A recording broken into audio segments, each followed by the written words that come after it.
అంటే నాకు 1-2 వార్తలు వస్తున్నాయి. నేను కూడా మా వాళ్ళందరినీ అలర్ట్ చేస్తున్నాను. మీకు కాంక్రీట్ ఇన్ఫర్మేషన్ ఉంటే పలాంది ఇక్కడ జరిగిందంటే డెఫినెట్గా ఫర్మ్గా తాట తీస్తాం. వాళ్ళని ఏ విధంగా ట్రీట్ చేయాలో ఆ విధంగా ట్రీట్ చేస్తాం. దీనికంటే ద్రోహం ఇంకోటి లేదు. ఎవరైనా సరే అలాంటి బ్యాచ్ ఉంటే మాత్రం జాగ్రత్తగా ఉండండి. కబద్దారి హెచ్చరిస్తున్నా. ఇది నాకు ఒక అనుమానం కూడా ఉంది. ఇలాంటి ఏమైనా వైఎస్ఆర్ కాంగ్రెస్ కూడా పంపిస్తున్నారా, కావాలని డిస్టర్బ్ చేయడానికి చూస్తున్నారా, ఈ కుట్రలు ఏమైనా భాగాలున్నాయా తెలియదు నాకు. నేను ఆధారాలు లేకుండా ఇది పెట్టను. ఈరోజు మనం చూస్తున్నాం, మొన్న వచ్చిన బోట్లు పవర్ఫుల్ బోట్స్. అవి మామూలుగా వుడన్ బోట్స్ కాదు, అవి ఐరన్ బోట్స్. ఏ విధంగా వచ్చాయి, ఆ విధంగా వచ్చిన బోట్లు కరెక్ట్ గా ఇన్ బిట్వీన్ ఆ వెయిట్స్ ఏవైతే ఉన్నాయో 2 గేట్ల మధ్యలో వచ్చినట్టు దాన్ని కొట్టాయి. అది కొట్టింది కాబట్టి అక్కడ కుంగిపోయింది. ఆ పవర్ఫుల్ కాలం కుంగిపోయింది. అదే కానీ కాలమును కానీ కొట్టుంటే చాలా ప్రాజెక్ట్ కుంగిపోయే అవకాశం కూడా ఉంది. చెప్పలేం. చాలా పవర్ఫుల్ గా ఫ్లో వస్తుంది వాటర్. ఆ వాటర్ లో ఏది వచ్చినా మిగిలే పరిస్థితి ఉండదు. అలాంటిది బోట్లు వచ్చి కొట్టడంతో నేను చూశాను క్లియర్ గా ఆ సపోర్టింగ్ కాలం ఏదైతే తీసుకొస్తారో అది ఇరిగిపోయింది. దాన్ని ఇప్పుడు తీసాను. కౌంటర్ వెయిట్ మొత్తం ఇరిగిపోయే పరిస్థితికి వచ్చింది. ఇది ఏంటో నాకే అర్థం కాదు. చిత్ర విచిత్రాలు ఎక్కడి నుంచి వచ్చాయి, ఇవి ఎందుకు వచ్చాయి?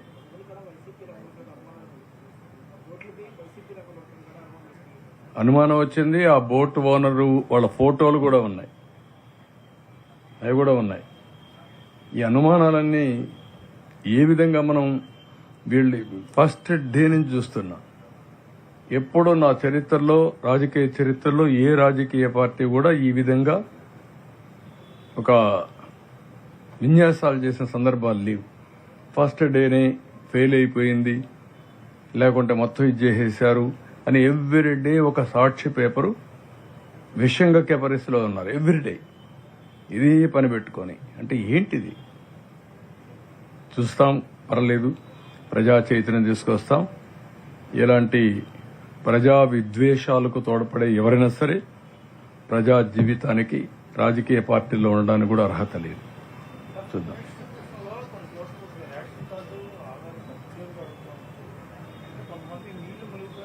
ఆధార్ అడగడం లేదు, ఫింగర్ ప్రింట్ ఇచ్చినా చాలు. రేషన్ కార్డు కూడా అవసరం, ఫింగర్ ప్రింట్ ఇచ్చినా సరిపోతుంది. ఐరిష్ ఆర్ ఫింగర్ ప్రింట్ అవి తీసుకుంటే ఆటోమేటిక్గా వస్తాయి. అవి వెరిఫై చేసుకుని ఇచ్చేస్తారు. చాలా మందికి రేషన్ కార్డు లేవు, తడిచిపోయినాయి. చాలా మంది నాకు కంప్లైంట్ చేశారు.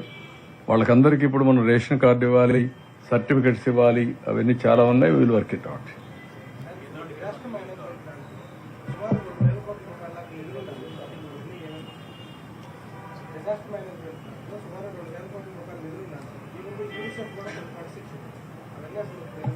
అట్లే ఉంటాయి. అంటే ఖర్చు పెట్టకుండా అన్ని డైవర్ట్ చేసేసుకున్నారు, ఖర్చు పెట్టేశారు. ఆ అకౌంట్లో డబ్బులు లేవు, పుస్తకాల్లో డబ్బులు ఉన్నాయి. మొత్తం కూడా ఏ అకౌంట్లో కూడా ఊడ్ చేశారు. కడాన ప్రావిడెంట్ ఫండ్ అకౌంట్ కూడా ఊడ్ చేశారు. కాబట్టి అప్పులు తీసుకొని మొత్తం ఎక్కడా లేకుండా చేశారు. ఆ ప్రాబ్లమ్స్ ఉన్నాయి. ఈ అకౌంట్లో కూడా డబ్బులున్నాయి, అకౌంట్లో ఉన్నాయి, బ్యాంకులో డబ్బులు లేవు. సొసైటీ ఇది, ఆ సొసైటీ డబ్బులు కూడా తీసేసుకున్నారు. మార్చేసుకున్నారు అంతే. ఏమైనా చేస్తారు. కావాలని అడిగాం. అంటే మొత్తం యాక్చువల్గా ఎన్యూమరేషన్ అయిన తర్వాత యాక్చువల్గా వస్తుంది. ఫస్ట్ మనం రిపోర్ట్ పంపించకపోతే ప్రిలిమినరీ రిపోర్ట్ మనకు డబ్బులు వచ్చేందుకు లేట్ అవుతుంది. We are requesting. నిన్న కూడా కావాలని కొంతమంది వక్రీకరించారు. Government of India finance commission ప్రకారం 75-25% ఏ రాష్ట్రానికి ఎంత ఇవ్వాలో డిసైడ్ చేస్తారు. ఆ డబ్బులు రొటీన్గా వస్తుంది.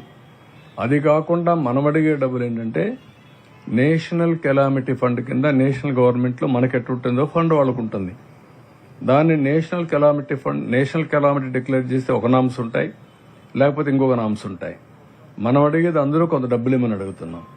అది కన్ఫ్యూజ్ చేసి వచ్చిన డబ్బులు టకామని వచ్చింది, ముందు ఇచ్చిన డబ్బులు అంటే డబ్బులు ఇచ్చినట్టు కదా మనకుండే ప్రొవిజన్, అది కరెక్ట్ కాదు.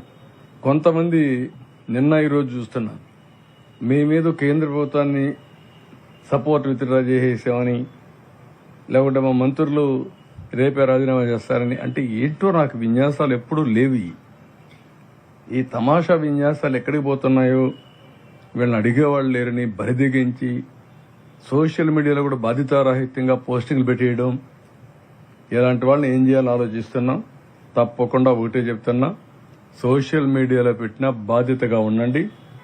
బాధ్యత లేకుండా పెడితే మాత్రం ఎవిడెన్స్ లేకుండా, ఆధారం లేకుండా ఇలాంటి తప్పుడు వార్తలు రాస్తే అది మంచిది కాదు. మీకు కూడా చాలా క్లియర్గా చెప్తాను, law will take its own course of action. ఇది మీరు కావాలంటే మీ వర్షన్గా పెట్టుకోండి, మీకు అంత అవసరం అనుకుంటే. నేను రాజీనామా చేయాలని మీ కోరికైతే మీ కోరిక కింద పెట్టుకోండి, కానీ మా వర్షన్ కింద పెట్టడం మంచిది కాదు. అది ఇలాంటివన్నీ చేసి ఏదో ఇన్స్టెబిలిటీ తేవడం, లేకుంటే పేటీఎం బ్యాచ్ కింద వేరియస్ పీపుల్ ఇవన్నీ చేయడం చాలా తప్పిది. నేను గర్హిస్తున్నా, ఖండిస్తున్నా, మంచి పద్ధతి కాదని హెచ్చరిస్తున్నా. Thank you. గ్యాప్ అని కాదు, అదొక విన్యాసం. ఇది ఒకటి కాదు, మీరు ఫస్ట్ నుంచి చూస్తున్నారు. ఓడిపోయిన రోజు నుంచి రాష్ట్రం మీద కక్ష కట్టారు, విషయం చెబుతున్నారు. ఉన్నారు ఎక్కడ వీళ్ళందరూ? అడ్రస్ ఉందా? ఇక్కడ ఏమైనా పట్టించుకున్నారా? పేపర్లో చూడండి, మళ్ళీ నిద్ర లేస్తే ఆ టీవీ, ఆ పేపర్, ఇదే బతుకు. ఒకరికి సహాయం చేయరు, రాష్ట్రాన్ని నాశనం చేయడానికి మాత్రం ఇష్టానుసారంగా చేసే పరిస్థితికి వచ్చారు. ఇది మంచి పద్ధతి కాదు. నేను చాలా మంది చూసాం. ఏది ఏమైనా చాలా స్ట్రాంగ్ గా చెప్తున్నాం. ఎక్కడికక్కడ ప్రజా చైతన్యం తీసుకొస్తాం. ఇప్పటికే ప్రజల్లో అసహ్యం వచ్చింది. భవిష్యత్తులో అలాంటి వ్యక్తులకి సంఘ బహిష్కరణ తప్ప, రాజకీయ బహిష్కరణ తప్ప ఇంకోటి లేదు. నేను అందుకే చెప్పాను, ఈ రాష్ట్రంలో ఒక భూతం ఉంది, ఆ భూతాన్ని పూర్తిగా కాంక్రీట్ చేసి భూమిలో పాతేస్తే తప్ప రాజకీయంగా మనకు భవిష్యత్తు లేదని. అదే జరుగుతా ఉంది. ఓకే,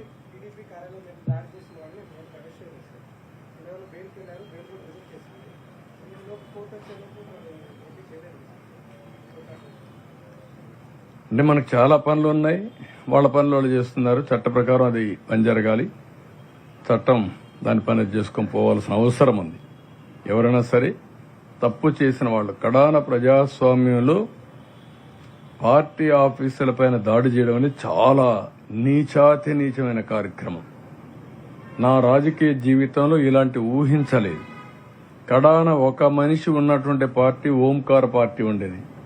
ఓంకార్ పార్టీని కూడా అటాక్ చేయాలంటే 100 సార్లు ఆలోచించేవాడు. అది పబ్లిక్ సెంటిమెంట్. ఇది అలాంటి ఒక ఇన్నేండ్లు అపోజిషన్ పార్టీ, ఇప్పుడు ప్రస్తుతం రూలింగ్ పార్టీ, రాష్ట్రంలోనే ఎక్కువ సమయం అధికారంలో ఉన్న పార్టీ, ఆ పార్టీ ఆఫీస్ పైన దాడి చేసి తిరిగి ఆఫీస్ మీదనే కేసులు పెట్టడం. You can imagine all these things. ఇంకా దాన్ని జస్టిఫై చేయడం, ఇంకా బెదిరించడం, ఇది మంచిది కాదు. Thank you.